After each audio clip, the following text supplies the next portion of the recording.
Welcome to Champion Your Culture, the podcast, a weekly live show where we explore the power of culture and leadership in business. I'm Ryan McCarty.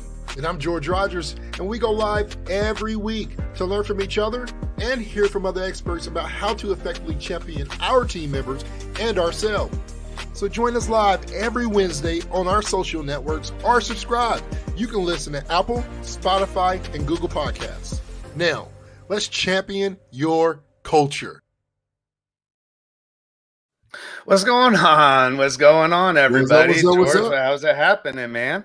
Oh, man, it's a beautiful day. It's a beautiful day in the neighborhood. And won't you be mine? Won't you be my friend, man? Hey, I'll be yours, brother. I will totally be yours. Everybody that's out there, thank you for jumping on. Man, it's just a joy every week to be able to come to you on Champion Your Culture podcast, brought to you by the Amazing Culture of Good, where we provide training, tools, for your leadership and culture development. So if you're looking at wanting to accomplish big things in 2023, reach out to us at cultureofgood.com because we got some really cool stuff coming up, don't we, George? We do. I'm excited about everything that's coming up, especially here in a few weeks. Our Culture of Good, certifying champions within their workplace to be able to do good and make an impact. So I'm excited about that. That's a 2-day training on January 24th and 25th. 2-day. It's only 2 days and it's virtual. We want as many professionals, business professionals, are connected with this podcast to learn and be trained to be able to take these tools back and do something in their workplace. I think it's really important to have a plan. Hey, without a plan, there's usually things that follow it, right? So many times we try to just wing things and just make it, happen on the fly. Really, you have to have a strategic culture strategy to be able to, implement to really get the full effect and impact and value, most importantly, that it has not just on your company, but your clients and also your team members. It's definitely something that I believe in. Obviously, we believe in and we support through Culture of Good. Also, man, we're doing a lot of, I know that you already started. I got some things going on as well as far as coaching. We do offer coaching. And so if you're looking for coaching, executive leadership coaching, that we provide as well through Culture of Good, and Ryan's doing a great job at that as well. Hey, my favorite part about all this, Ryan, is that we are about to hit the road and we're going to be speaking together. We're going to be doing keynote speaking. Oh God, this is so awesome. So I'm excited about that, man. It's gonna be a different dynamic that people have never experienced before. So you get two for the price of one. Really imagine that. Yeah. If you got an event coming up, you got to get George and I on stage. A lot of people don't know our story, that we met when you were 10 and I was 16, and there was some 20 some years where we had lost contact. And so when we got back together, man, and the stories of your life and the trajectory that you took throughout life, and not just similar. We having not seen each other for all of those decades, followed very, very similar paths and kind of ran into each other 20 some years later. And so to be able to get on stage and share that story and inspire leaders and give them practical takeaways to live out, livable, real shit is what we talk about, right? Not just concepts. We want to know how to take all of what we've learned and the wisdom of others and how do we apply this practically, man? And so, definitely the keynote. This is going to be really cool. How we can build our leaders so they can build our culture, so we can build our business, Exactly. So cool. We already got a lot of people in the chat too. Welcome everybody. Awesome. We appreciate everybody joining in. As we're going, we're live on multiple platforms, Facebook, LinkedIn, YouTube, Twitter. So wherever you're joining in, make sure you share this thread so that we can have more of reach. We would love to connect with your network as well. And also, if you're watching this later, we appreciate you watching on whatever platform you're choosing to do so. You can find us on all your podcast social streams and Champion Your Culture. We're there for you. So we appreciate it, man. We appreciate our people that's following Champion Your Culture. We got a good group of people that are always on with us. or following up at a later time. So we do appreciate that support for everybody. Yeah, George, here's the deal. The other day you came to me. This is where this concept for this podcast came from. We were walking, or you called me, and you asked me the question I asked you today, and I've never been asked it before in my entire life. So at work, we usually, like, while we're passing people, we say, "What? How you doing?" And you're Yep. like, "Good, good, good, good." Right? And we may not even look up at the person. It might be on our phone, it's just a greeting. You asked me something I'd never been asked before as the first question, and that is, "How well are you?" And I thought, man, that is a different beginning to a conversation that is so powerful. It seems like such a small tweak in a question. How are you doing and how well are you are completely different. How are you doing is a greeting. How Yeah. well are you doing really asks and begs the question, are you doing well? And if you're not, do we have enough trust and relationship between us that you can open up and be vulnerable and talk about it? So from that question, it got me thinking such a practical way to engage each person on our team, to go from saying, "How are you doing?" to "How well are you?" Right. And really taking the time to find out. So from that question you asked me, I started, really diving into the dynamic of what does it mean for us as leaders to address mental health at work? What is our role? What responsibility do we play in our team members' mental health journey? What relationship do we have in terms of our role as far as them, what they bring to work every single day, and how we can provide that kind of support that they need throughout their mental health journey?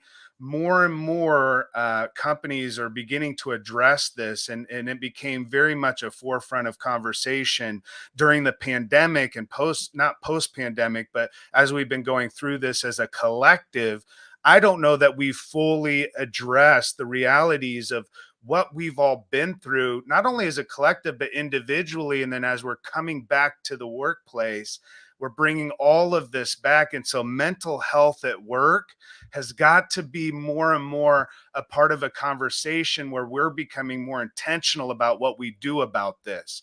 Yeah. I tell leaders all the time, George, if you are in business, regardless of what business you're in, you are in the well-being business. Because if you're a leader, part of leading is caring for those that are following, that are on your team, right? Because if you don't, that's what leads to disengagement. That's what leads to stress-related realities at work. And there's some statistics out there that just blew me away, in the realities of what people are going through in their mental health. Like talk a little bit about your own journey as far as how you see mental health personally showing up at work for you. I think, Ryan, and I'll share some data. I want everybody to know I'll share some data today that'll come straight from Lighthouse Research and Advisory. And this is recent data that just came out, and one of our recent findings late of last year. When it comes to this conversation, Ryan, one of the shifts is, employees are twice as less likely than employers to say that there has been no positive change to support mental health, right? There's and well-being. Unfortunately, one of those facts is that 4 in 10 workers say that they're not comfortable in having this discussion at work. People don't want to talk about it. Mhm. And, I find that unfortunate. I find that scary. Yeah. And it worries me that, it's something that we don't feel comfortable talking with and about. And in fact, Ryan, those numbers of people who are uncomfortable having these conversations, talking about well-being at work, has increased since 2021. It's gone up. Mm. And it reminds me of this. We both been impacted by traumatic events due to mental health. Yeah. I experienced this from a business standpoint, our company that I was a part of here in Nashville just last year, and one of the things that that it always exposes, because people think mental health looks like depression, but depression looks like this. It looks like a smile. It Yeah, looks like yeah, success. It looks like there's peace. Mental health is not a normal disease in comparison to other diseases that we see that may physically take a toll on your body. Can it? Yes. oh But a yeah, lot yeah. of people who deal with that, man, it looks like life is normal. And the Because they've learned reality is coping it's not. mechanisms to guard themselves to, Yeah. because I mean, nobody wants to walk around looking defeated and broke down all the time. And so Yeah. when we come to work, we got to put on our work face, Yeah. right? We've got to position ourselves. So yeah, that's man, Yeah. that's a big And thing. a lot of people, I mean, we look at, Hollywood, we look at these multimillionaires that you would think and dream that has it all. They got the cars, they got the family, they got the, financial stability and wealth. Uh, but if you don't have mental wealth, Yeah. right? We talk about mental health, but mental wealth, that Yeah, mental value. wealth. Yeah. If you don't have that, man, it really really impacts you. So mental health and mental wealth, there has to be that balance, and we have to be able to expose and be real with each other, because we look like the people who struggle with mental health look like a healthy tree that everybody's grabbing fruit off of, but nobody sees the damage of the roots underneath the soil of the ground, because they look strong, but Yeah. underneath the roots are dying. Yeah. um, Yeah, and a lot of times once you find out, hopefully it's not too late, right? yeah, And too late could mean all kinds of things. It could mean one of your team members becoming disengaged or actively disengaged, where they're looking for another place to work, where there is mental health resources. Here's the reality. All things being equal, if I can work at two different factories and one provides mental health resources, guess where I'm going to work? And yeah, so companies that aren't addressing this, not only are they not really showing up for their employees, they're actually impacting their bottom line in a negative way, because there is an expense to caring for the mental health of your employees. But really, at the beginning, it starts with actually caring. It's showing up and being present, and you really point on leadership in a major way. And I think with what you were talking about, it's all tied into that, right? yeah. Like mental health, leadership. What is Lighthouse? And I'm really excited about the partnership that Lighthouse Research and Culture of Good working together to provide not only the data but also resources to continue to say, let's take action on this, right? Yeah. What are you seeing as far as the leadership mental health connection? I mean, obviously, it goes to the root of everything, right? When it goes back to the whole piece of well-being. Mhm. That piece of well-being is connected to, do I feel like I belong in the workplace, right? Having a sense of belonging is directly tied to leadership. The psychological definition of belonging is, I feel accepted, appreciated, connected to my leader, right? If an employee does not feel like they are accepted, and there's a distance there, or respected, my apologies. So I feel accepted, respected, and appreciated at work. Those Yeah. belonging scores, high belonging scores, right? Um, they feel a lot higher. That number's obviously a lot higher, because there's a direct connection there. For those with the low belonging scores, a lot of companies, for instance, companies that don't provide health and well-being resources, 51% of those who did not feel accepted, right, and respected and appreciated, 51% of their company didn't even provide anything. It's part of that no discussions. They don't have a solution. It's not even a conversation, right? In the workplace, now more than ever, these things has to be at the forefront of these conversations when we're talking about providing a sense of belonging, when we're talking about championing your culture, creating a culture of good.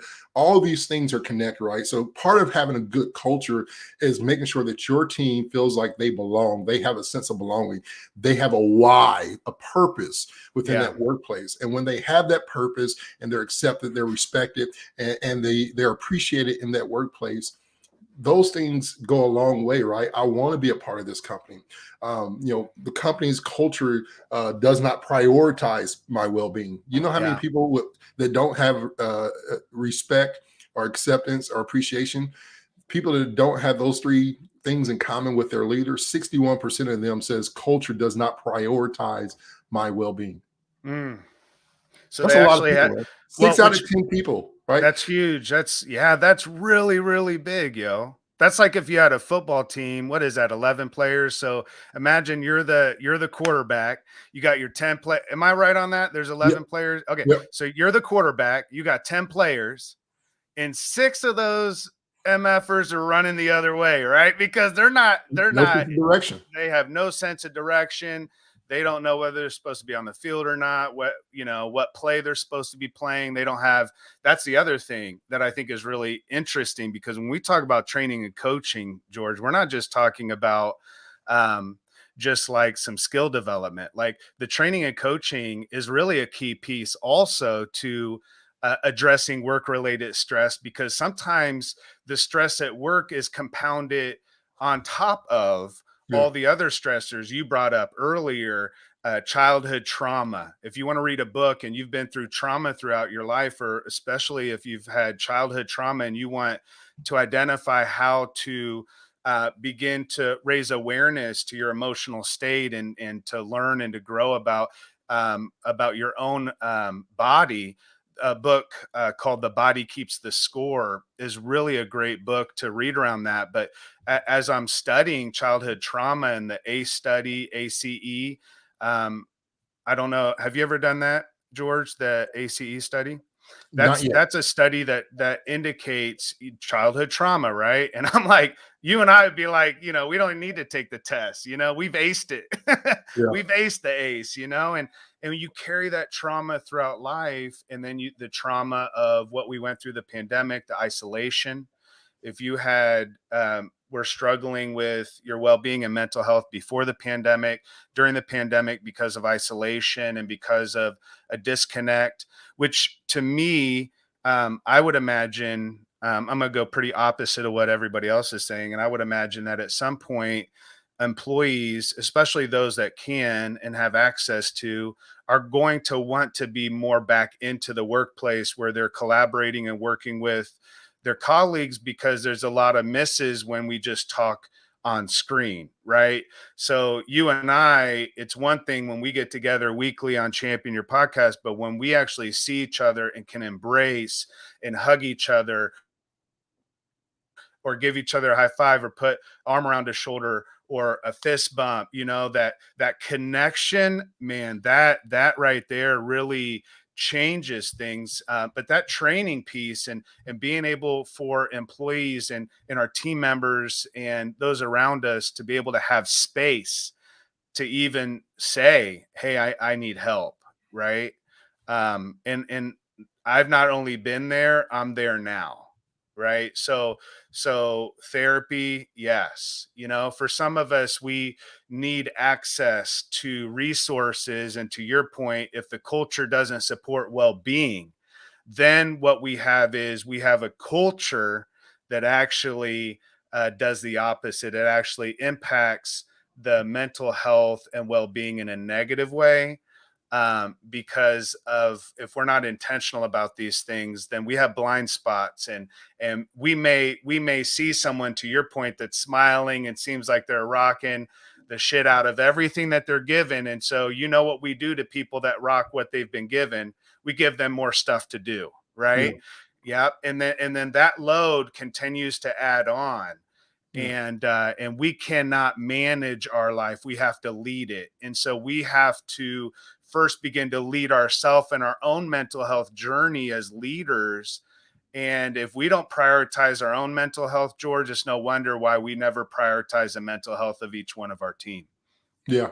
And Tamisha in our comments made a very true statement. Her and Kenneth were discussing. One thing she says, and it's right on, in the workplace, we are driven, especially as frontline managers and directors and leaders, we're driven to focus on metrics, services, and delivering those things, right? And in many cases, they don't have time and or care, is what she said, to hear someone else's struggle, which is a huge problem.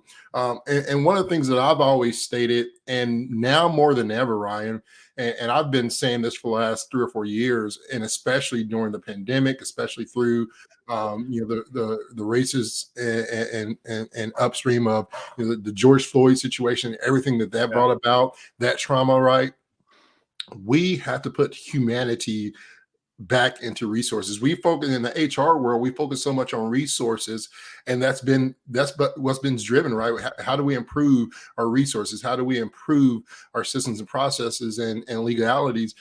And humanity has not been involved. We have to become more human, and realize it sounds cheesy, but people have feelings, Yeah, right? yeah, I know, I And, know. and This is that touchy-feely yeah, stuff that when we start talking culture of good, yeah, I mean, yeah, rehumanizing the business. People show up with all their shit, yeah, right? yep, And as employers, we can say, well, that's not my issue. yeah, You know? And usually if you have someone in your life that when you're going through a lot of difficult times and they say, well, that's not my issue, that's a pretty good indicator that they don't care. yeah, And so at the very start, the way that you know your employer cares, or the way as leaders that our team members know that we care, is that we are addressing this, that we start with those questions. How well are you today? And honestly, we can't even ask those questions if we've not built up the trust. yeah, I love the idea of, we don't have time, because we're constantly focused on, you said different metrics, right? yeah, The reason that those metrics exist is because somehow we've measured a baseline. And so if we're focused on metrics, if we have a company that's focused on metrics, then put metrics behind your mental health state of your employees. yeah, I mean, you think about statistics and you realize that a lot of our turnover, a lot of the issues that we we have and challenges that we have are not because we have the wrong people on our team all the time. Sometimes we think, well, if you have the right people on the bus, get the right people on the right seats, all that's fine. But if after they're in the seat, we're not leading them and we don't care for them and about them, and we're really not showing up, then what's happening is they can be on the bus. I mean, you remember, just because you have people on a bus and sitting in the right seat doesn't mean there's not going to be fights. That there's not going to, yeah, what I'm saying? You remember back in the day, yeah, chaos go. Everybody was sitting in the right seat. They got on the right bus, but it was yeah, chaos on the way there. So now yeah, that now that you have your team, how are you then supporting and empowering them with what you said, the resources that now we can say, are these resources how human is this resource that we're providing as a company, right? Does our insurance allot for the team members to reach out and find counsel and to find a counselor or a therapist? Are we providing that? And depending upon the size of our company. But at the very beginning, to your point, we have to start by having leadership within the team that team feels supported enough where they can come and be vulnerable and say, this is what I'm dealing with. When I talk to employees and I share with them about the realities of mental health in my family, my own mental health, that I'm on medicine for ADHD, I'm on medicine for anxiety. I take an anxiety pill in the evening. So when I wake up in the morning, I don't have existential dread. And I take ADHD medicine in the morning. And that increases my serotonin levels and allows me to be focused. I have a lot of mental health, as you stated earlier, mental health realities and challenges throughout my family, and suicide and all kinds of things that I've been through. I did not deal with any of that until probably about 4 or 5 years ago. actually getting a therapist, talking to my doctor about it, addressing those realities, because I felt like, you know what, I can just handle it. I can handle it. And sometimes you can until you can't. And I want to encourage everyone out there to start by looking in the mirror and saying, how well are you? Right. Or Yeah. reaching out and reaching out to a friend. If I was going through a lot of shit, George, I know. And it's not just going through it in the moment, but the times that we can be vulnerable and share what we're going through, that becomes a healing place for me, and it opens up the ability for me to look for those resources. But if I'm closed in and I don't hear this conversation at all, I'm never going to discuss this with anyone else. So Yeah. begin to measure it, so you have some metrics so that you can say this is impacting us. I mean, listen, 120,000 deaths every year reported due to workplace stress. 120,000. We can talk all day long about the Apple factory in China and people jumping, off this. I mean, we see that, but to your point, we don't see the reality of what's really going on. When I read that, I was like, that can't be. I would share it with people and they're like, nah, I got to Google that. Could you imagine if 120,000, if we could see that, if we could see 120,000 people across the United States annually, due to work-related stress, those are deaths caused. But I mean, listen, yes, the pandemic, grueling. There is another pandemic going on, and it has to do with the stress and mental health of our employees and our team members. This is a big convo. So there's a few things that I want to point out really quick, that are really important to focus on as leaders, George. And those are, there's 6 things: the demands of work, uh, being able to control the way they do their work. So the demands of work cause that stress. Being able to control how they do their work, not receiving enough information or support, having trouble with relationships at work or being bullied, not fully understanding their role and responsibilities, and not being engaged as the organization is going through ongoing change. That all of those, to your point, lead right back to leadership.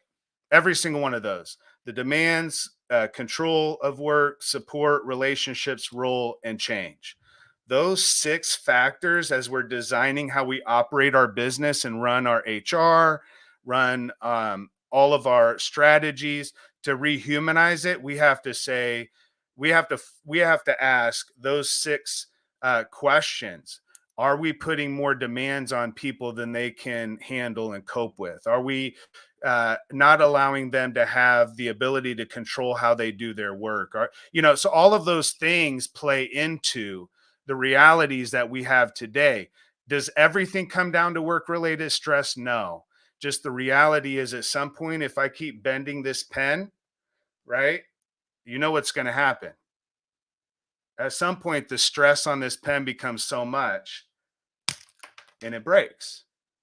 And what happens now is I have ink all over my office. I did not expect that to happen, and now I have a mess. But that stress hits that, you hit that point, right? Yeah. Thank God I'm wearing black today, brother. Yeah. And that's, hey, the reality is that stress breaks you at the unexpected time, Yeah. right? There's parts of you that has already snapped, given up, exploded. But when it really breaks, it's not something that you plan. You just wake up and that's the moment, right? Yeah. And you don't know what it is. You would think that, hey, I'm doing better, but just a small fraction. I always described it as this, especially when it came to frustrations and problems. When somebody snaps and blows up, it's very rarely that it's one thing, right? Sometimes it can be one major thing, but Yeah. often it's that one thing on top of another thing. I always talk about it as a trash can, right? You roll up a piece of paper for every problem you have that you never dealt with. Eventually that trash can is going to overflow. And that's kind of our life. A bunch of things, small things that we never really dealt with: childhood trauma, teenage trauma, midlife, issues, day-to-day issues, financial issues, lack of communication, and all these things happen. And then all of a sudden there's a snap. It wasn't just one thing. There was a bunch of little things that never got dealt with in the dark that we have to deal with. And as leaders in the workplace, we have to be more, more minded towards these things, to be able to help our people. At the end of the day, a weak George is not going to be a successful George in the business.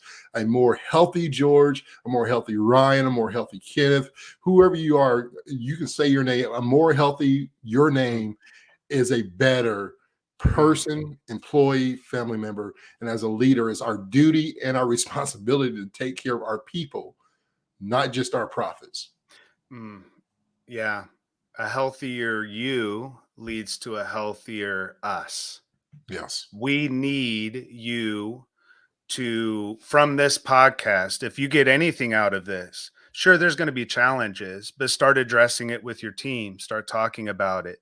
Google it. There's so many resources that are out there. I just recently wrote a blog, it is a real issue that needs to be looked at. And it's a reality that we need to find support in ourselves. And so if you get anything else out of this podcast, start with you. How well are you today? Our friends that are out there listening, how well are you today? Our friends that have been through training and coaching with us and have sat in on our keynotes, we want to ask you, how well are you today? We want you to ask yourself that. And we want you to be honest with yourself. Yeah. Don't just answer so quick and say, oh, I'm doing fine. Like, that's a trigger. Stop, pause, really look yourself in the eyes and say, are you doing well today? Yeah. And once you know that answer, then reach out to those that you can trust, a confidant, a friend, someone who is in the well-being, mental health space, a coach, one of us, George and I, one of our team. We have resources that we can provide to you and allow you to begin to take those steps forward. But we would hope that you find yourself in a workplace supported by a team lead that is supporting your mental health journey and your well-being journey, and that you're finding a place of belonging. Yeah. When you find that place of belonging, you don't need anything fixed. You're not broken. It's not going to all of a sudden, oh, I feel like I belong. I have no mental health issues. No, it's that you finally found an environment that you can show up fully as yourself, the good, bad, and the ugly, and still belong, be loved, cared for, cared about, provided resources and space to be able to do something, take action, take control back, and say, you know what, I can do this. I can do this. And you can. Yeah, you can. You can. This is a good subject, man. This is a good conversation. And it's something that I think needs to happen a lot more. And to, I heard this, I've said it many times too. It's okay not to be okay. But what I don't want you to do is to not be okay and not do anything about it. Like it's okay to not be okay, but I also want to encourage you to surround yourself with someone. Feel vulnerable, even when it feels like you can't be, because you're the leader, you're the captain of the ship at that place. I encourage you to reach out and to get that mental support. And all you need is just one person that you can confide in. And I know it's easier said than done. It's easier to say it. Trust me, I've been in that boat, but together we're better. We appreciate everybody. Thank everybody for joining in with us today on Champion Your Culture podcast with myself, George Rogers, and my lovely brother, Ryan McCarty, sponsored by Culture of Good. We appreciate everybody out there. Once again, if you want to check out some of the research, the data that I share, you can go to LHRA.io, LHRA.io, Lighthouse Research and Advisory. You can get some more of those statistics. I'll drop a link in the chat as well. Until next time, I appreciate everybody. Ryan? Yes. We love Been- you. Reach out been to us on blessed. culturegood.com. We love you. We'll see you back next week on Champion Champion Your your culture. Culture.